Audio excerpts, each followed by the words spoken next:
Frank Gaffney is also with me, joins me at this time just about every week. He is the executive chairman of the Center for Security Policy. He is also the vice chairman of the Committee on the Present Danger of China, presentdangerchina.org, securefreedom.org, and counterjihad.com for the former. Frank, we got a lot to talk about today. We've got a limited amount of time. But I had one point I really wanted to make about the debate. And again, in a nutshell, we spent the first hour breaking down Biden's answers, which I can sum it up as that he wants to unite the country by first throwing out the president who is elected with 30 states and 63 million people in an election year, and then he's going to unite us. So after undoing all of our votes, he's going to then unite us. But there's something that was interesting that was happening because there was a lot of trash talking. There's been very little foreign policy that's been discussed at all in these debates, which is amazing because President Trump had zero foreign policy experience going into his presidency. China didn't come up at all. Immigration didn't come up at all. I noted this before. So some of the biggest threats to our safety, not even a factor. But one thing that I noticed, and I want your help with this, is that a lot of people, everyone agreed that the president's decision to move some troops in Syria in their civil war, which is very complicated geopolitically, and a lot of smart people have different takes on this one. I think I've made mine pretty clear over the past few days. But everyone agrees that the president is a bad orange man who screwed this one up, and yet I didn't hear one thing that could even be that could even count as a solution. I heard almost no coherent alternative presented, yet every single one of them agreed Trump is terrible on this topic. And that just seemed to be the theme for me. And I just want to know if you had any reaction to that. I confess, Alex, that I did not watch this debate, so I'm very appreciative of your breaking it down and willing to take your word for it that they didn't have any solution. Well, that's it. That's it. And this can't surprise you, Frank, that was how it went, which is that it's always Trump did bad, and what are we going to do about it doesn't matter. And the moderators never force them to say, well, then what are you going to do? It is really complicated. It show us in your infinite wisdom, Democrats. Why would you do such a better job than the bad orange man? Yeah. Look, I think there's a sort of common denominator to the points you've just made, and that is that by and large, foreign policy is a short suit for Democrats. Joe Biden, of course, has had a lot of experience with it, but most of it's been an unmitigated debacle, let's be honest. But the rest of them, it's true. Biden is kind of the cooler. He is kind of the cooler on foreign policy. If Biden is for it, it usually doesn't work out in a foreign policy standpoint over the years. Generally speaking. But here's the thing. This is a moment, as we talk about each week, and I'm so grateful for you and sharing some time with me to do this, Alex. This is a world of hurt. Yes, it is. The President of the United States, the incumbent, and for sure the next one, is going to have to confront very dynamic and increasingly dangerous adversaries. And not to have this be front and center in these conversations, and instead have them squabbling about stuff that, I guess it polls well with Democratic base voters who are not paying much attention to this stuff either, or who have pretty dubious views, for that matter, about what you do about these challenges, may explain it, but it doesn't justify it. And it's a disservice to the American people writ large that we're going to find ourselves confronting probably a Democratic nominee who is unprepared to contend with that world, and to the extent that they've had any experience with it at all, seems to have embraced mostly wrong-headed ideas about how to deal with it that are going to make it more dangerous for Americans both abroad and here at home. It really did feel like a waste of 3 hours in some senses, Frank, because some of the threats that are really out there, I don't recall any North Korea talk. I don't think that there was, as I noted, no China talk at all, and tons of Russia talk. Like it's just living in the Democrats don't want to take a loss on the Russian collusion hoax. They're like Putin is the biggest threat there is, and Xi Jinping doesn't exist. I don't think anyone said Xi Jinping the entire time. Yeah. Well, could I just say one thing Please. about Russia? Because I know this is mostly a conversation we have in the context of what they are doing or not doing to interfere with our elections. And maybe to some extent, Russia may feature a little bit in the context of what's happening on the ground in Syria at the moment, as it seems to be emerging as one of the beneficiaries of what's going on there. But simultaneously, Alex, and I think it's not getting nearly the attention it deserves, as we speak, Russia is engaged in simulated thermonuclear attacks against the United States on a scale that has never been done, at least in the memory of experts I consult with.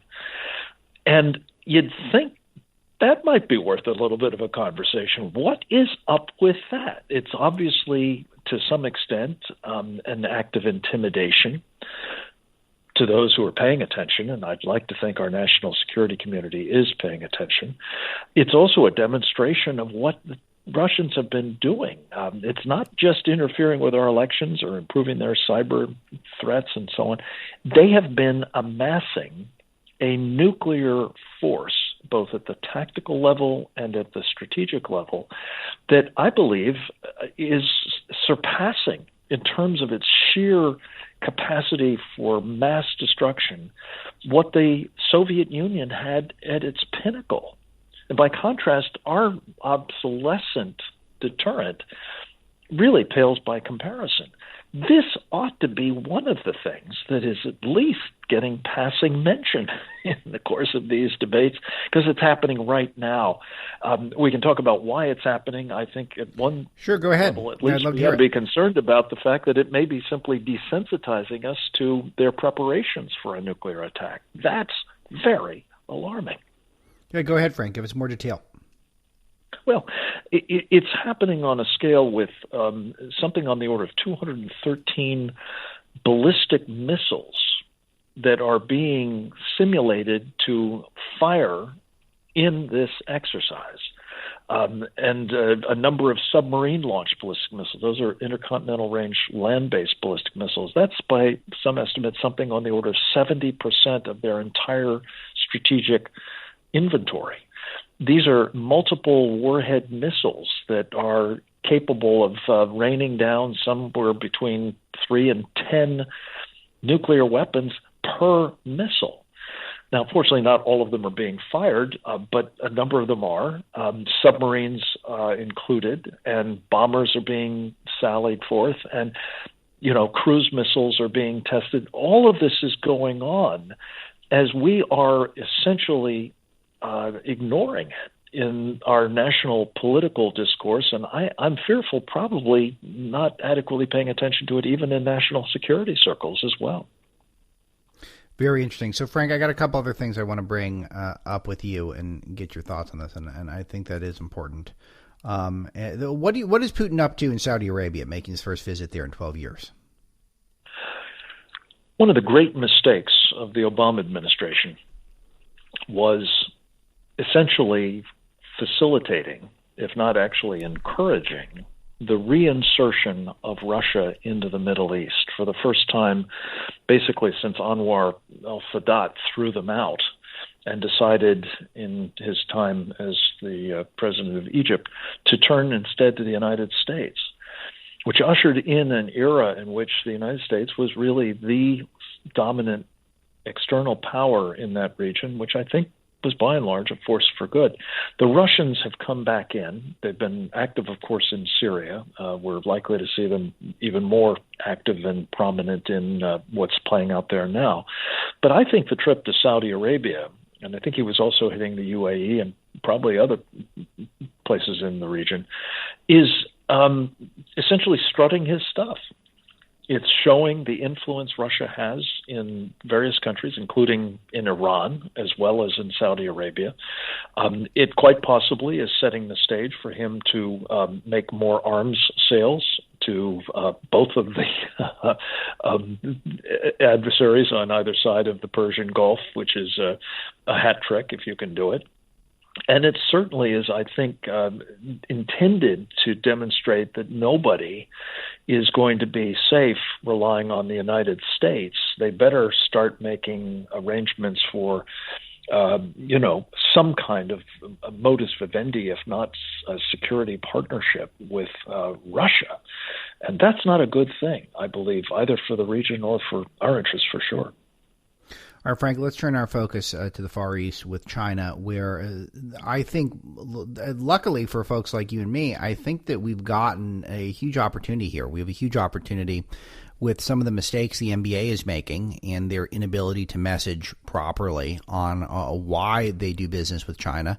I think they botched this one entirely, but I think the whole world, a lot of people who don't deal with serious issues on a day-to-day basis and only focus on things like playing hoop, I think a lot of them have had to confront the reality of communist China and their authoritarianism, their oppression, their internment camps, their organ harvesting, their sex-selective abortion, all these horrible things that we take seriously in the United States that we prefer to ignore if they're happening halfway around the world. A lot of people are thinking about it now, perhaps for the first time in their lives, if not the first time in recent memory. And a lot of it is thanks to people like LeBron James. And I just want to know if you had any thoughts on the current China news cycle. Oh, for sure. As you say, I think we've seen the NBA now, LeBron James. I love Peking James. I think that's great. Hilarious. I'm okay with I got to tell you, I felt shame because I was so thrilled with myself. We were the first out of the gate with Chairman James at Breitbart. We were up almost instantly in the lead story calling him Chairman James as opposed to King James. But when I saw P. King James last night, I felt shame. I felt bad. Like I failed. Well, we all have off days, Alex. You're entitled to yours. Let me just say. Thank you, Frank. Thank you. I need a friend right now. One of the most important pieces that I've seen written about what's happening in China, which I really encourage all of your listeners, I know will do this reflexively if they haven't already, but the wider world to pay attention to is the piece that Francis Martel ran. I think it's dated the 14th of October, about Xi Jinping, the dictator for life of China, who, during apparently some unguarded remarks, some candid remarks during a visit to Nepal, basically declared what he was going to do to people who oppose China. And the money quote is this. He says they're going to have their bodies smashed and their bones ground to powder. Now, as Francis pointed out, the Chinese state-controlled media cleaned it up a little bit, so it didn't sound quite so gruesome according to their transcript. But what she has and what it says about not just what he's doing ruthlessly to the people of China themselves, notably the Christians, the Uyghurs, Falun Gong, the Tibetans, but sure, what he has in mind for Hong Kong, what he has in mind for Taiwan, and I think at least implicitly what he has, again, for anybody who opposes Chinese territorial ambitions and their increasing aggressiveness to realize them, is chilling, to say the least. And I hope that we're listening carefully to those who are talking about, oh, no, we can't say anything that it might upset the Chinese. We have to, keep our eye on the prize of making money in China, because this will not end well, Alex, as you know, and I really salute Breitbart for what it's doing to try to put the Klieg light up on this so that we don't make this terrible and really strategically dangerous mistake. I was thinking about it, Frank, that our coverage is totally unchanged, and this stuff is very great for me editorially because I don't have to do any heavy lifting with my brain. We just have to stay on the course. But it is great to see stories that would typically get 45 comments, get 4,500 comments at Breitbart.com, and it's basically the same stuff we'd be writing on any normal day. But all thanks to the NBA screwing this one up. Everyone's reading it, which is great. So I'm happy about that because people do need to get woke on this one because China oppresses more people than any other regime on earth by a mile. And that is the most vanilla way I can put it. We can also highlight, as you noted, talking about grinding people's bones into powder. They're essentially running over grave sites of various ethnic groups and religious groups right now. Talk to us about that, Frank. With exposed bones, no less. I mean, this is in Xinjiang, the Uyghur dominated area of China, where by some estimates between 1 and 3 million people are being incarcerated in concentration camps that are so vast that they're visible from space with the naked eye. This is terror and totalitarianism on an industrial scale that we haven't seen since Adolf Hitler's time. They're, by the way, some of them equipped with crematoria. And Frank, I mentioned this briefly in passing one time earlier this week, which is that this is how part of how Hitler got as far along as he did is that a lot of people who were making a buck working with his Germany at the time didn't say anything. And in the meantime, he's spinning up power as quickly as possible. And a lot of people go, let's just ride this out. Let's just see where this Hitler guy is going to take this. Yeah, power and horrors as well. But could I just update you on a story we talked about last week? And that is directly relevant to this, Alex. People making money and ignoring what China is doing. We are actually enabling a lot of what it's doing, including, by the way, something that is part and parcel of this oppression of Uyghurs and Christians and Tibetans and Falun Gong, namely this police state apparatus, the totalitarian enterprise on steroids that makes George Orwell's fantasies seem to pale by comparison. Hike Vision is one of the companies that President Trump sanctioned last week because of its oppression of human rights, including in those concentration camps, the use of technologies like cameras and facial recognition and the like. Guess who is underwriting Hike Vision? Even though it's now illegal to do business with Hike Vision, it's illegal to sell them our equipment, you can still invest in them. And millions of us are doing that through things like the Morgan Stanley Capital International Index. Yeah, I'm guessing this is some of those retirement funds that we talked about. Yeah, that's right. And right now, a week from yesterday, the federal board that oversees the federal government's retirement funds, the so-called thrift savings plan, in which past, like myself, government employees, present government employees, military personnel, veterans as well as serving, their retirement funds are going to be added, if everything else stays as it is, are going to be added come sometime next year to the money that is sloshing around underwriting these dangerous Chinese companies, building fortified islands in the South China Sea, building aircraft carriers and submarines and other, contraband or weapons for use against us. I mean, this is insane, Alex. I hope that your listeners will go to presentdangerchina.org and sign up to the petition there. Yes, that we want to get in front of President Trump and the Congress to say, don't let this happen. It mustn't go forward. And this is part of the problem with the, even though it was revealing and just spending so much time like debating on how much we're going to get taxed to pay for Medicare for all, which is just, it's all, we're not dealing with actual problems that are taking place. We're all dealing in the theoretical, some of these Democrat debates. So, Frank, I have to ask, let's turn to Syria a little bit. And you guys know my view on this at this point, which is I think this is the latest round of media hysteria. I think this is wildly complicated and that everyone all of a sudden instantly understands this issue where there are literally 10 parts in the Syria civil war. And they think for sure 100% Breitbart, the United States of America must defend or must participate in the Syria civil war, and we must do so against a NATO ally that we are treaty bound to. We know for sure that's the right move, and we're all Kurdish separatists now. I think it reveals that this is a political hysteria. That said, I don't think it was a necessary move what the president made. I don't think it was. I can't imagine he's feeling fantastic about it at this point, given the latest news cycle. And we do have the real issue, not for Americans per se at this moment, but for the Middle East in general, which is we're now all these ISIS terrorists are apparently getting out of jail. So what's the latest here, and should we be concerned?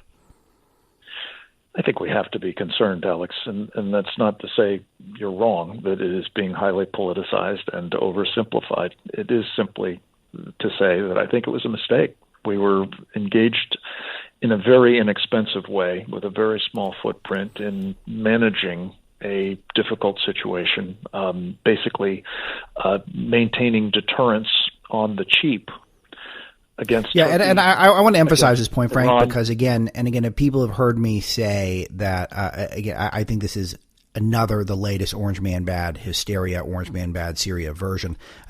Frank's points are obviously spot on, that it was a cheap thing that we were doing. This was not and we are opting out of a pretty cheap way of keeping some control over a very volatile region. And yes, is it being overemphasized? Sure. But again, this is why I say it was not a necessary move. Yeah. Look, where it's going next is what we should be focused on, because at the moment, as you say, some of the tectonic shifts that have been put in motion are really problematic. We've got ISIS bad guys getting out, returning to the battlefield. We have Iranian forces moving forward. We have Assad moving forward. We have the Turks, of course, moving forward.